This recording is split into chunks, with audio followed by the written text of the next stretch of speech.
First of all, a happy new year. 2025, wow, it feels like it came just like that. There's something about the new year that I really like, which is that you have the time to reset.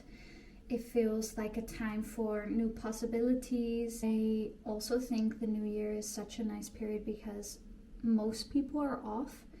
It feels like this communal moment for everyone to take a breath and stand still. It's not like summertime where you might take holiday, but the rest of the world is still going, and then you come back to 1,000 emails.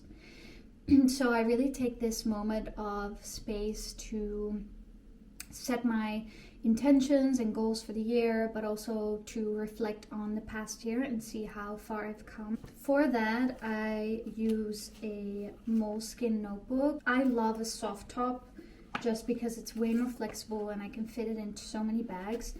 I use one notebook for basically everything, whether it's writing out my journal or reflections, monthly prompts, everything is in one notebook. I use the Muji pen. It's a 0.5. I love the 0.5, but I'm actually going to try a 0.3. So today I'm going to go to the Muji store and buy myself a 0.3. I just feel like a good notebook and a good pen makes such a difference, and it just makes me write so much more.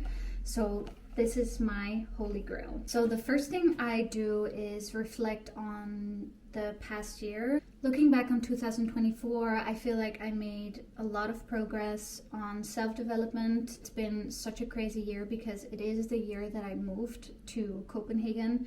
So obviously that comes with so many things that I didn't expect. A new job, a new city, a new home. Everything was quite a lot, and I felt like at times it was very overwhelming. But other times I stood still at the fact that I actually moved here and I built a life for myself here, which I am so grateful for that I actually managed to do that.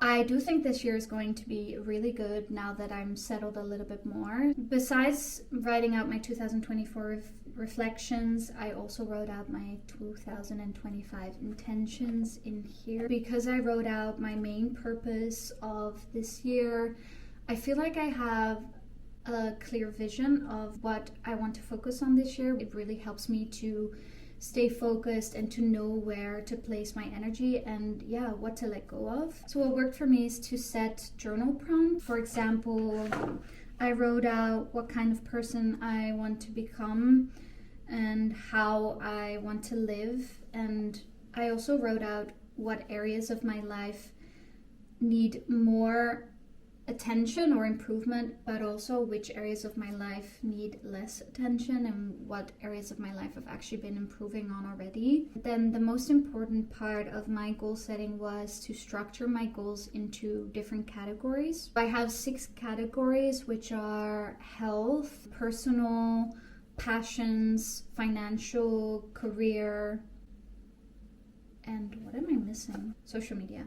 When I was reflecting on my intentions for this year with regards to health, I really want to prioritize mental health over physical health. I feel like I have always been a super active person. I have had a passion for running basically all my life, have great routines for this. I love to experiment with new things, so I really got into winter swimming and I love to hike. So I think that I don't need to put as much focus on the physical aspect, and I really want to focus more on the mental side of my health. With that really comes my morning meditations.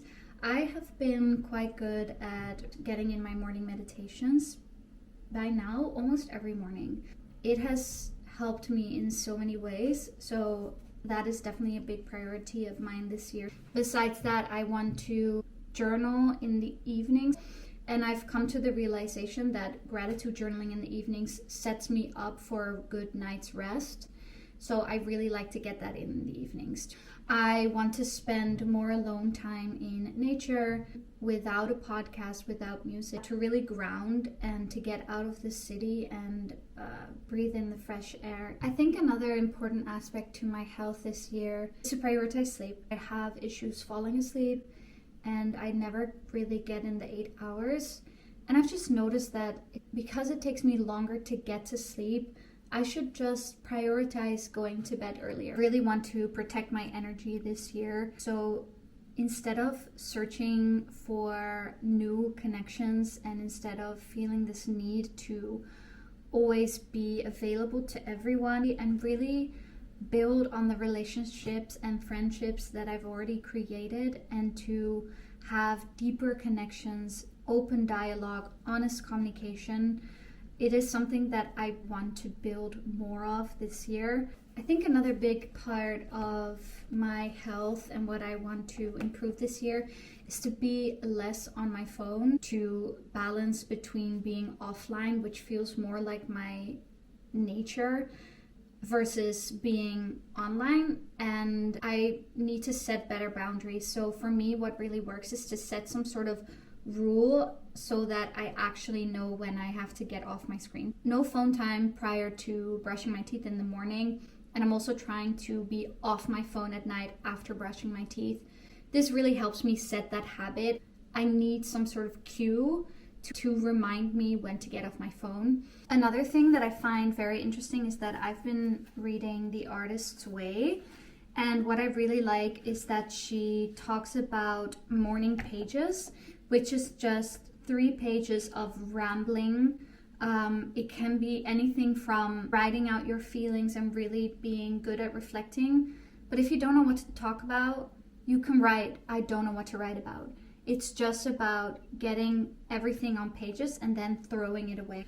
Although I can't prioritize that every morning, when I do it in the weekends, I feel like it really sets me up for a good day. I would definitely recommend anyone who wants to build their creativity, anyone that is in a creative rut or maybe needs new motivation. This is such a nice book to start reading.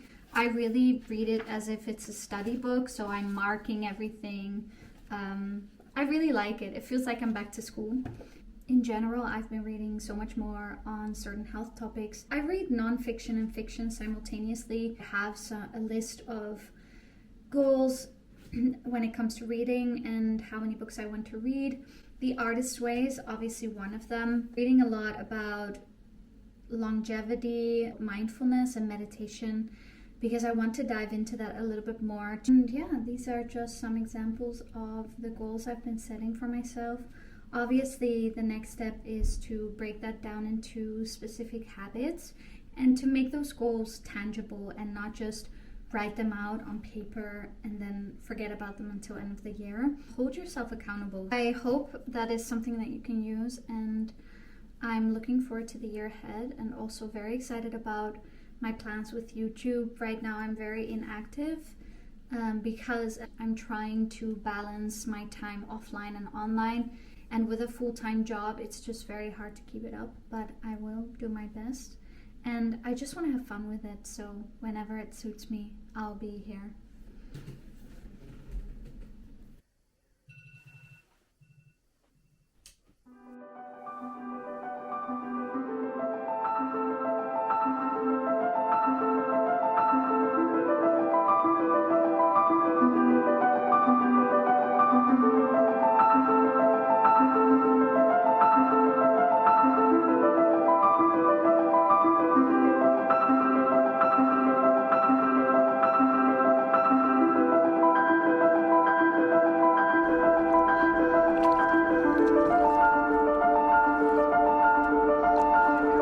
It's cold, right?